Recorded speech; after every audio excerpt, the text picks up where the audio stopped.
So, ito ang galiyang. Dalawa na yung kinain ko kanina. Medyo mainit-init pa. So, ito. Lalagay ko na siya sa ref. Masarap to.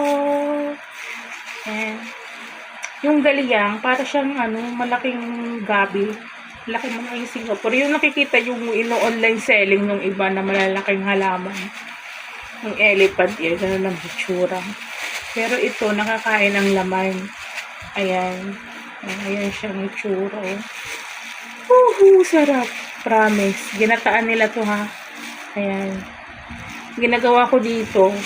Sa favorite ko to. Mas gusto ko ito sa kung i-rate ko ang lahat ng lamang lupa. Lamang lupa. Root crops. Number 1 ko to. Pangalawa lang ang balinghoy. At kailangan nakasuman pa yun. I love ito talaga sarap. Ay, yung nami pa. Ayan. Paborito ko rin yung nami. Ewan ko, naisipan ko may nami kami baka iluto ko yung bukas. Inire-rep ko lang to kasi papatong sa sinaing. So, nag-iin na kung gusto mong mainit. Favorite ko itong i-partner sa kates. So, ngayon, para hindi mapapanis, ilalagay ko siya sa rep.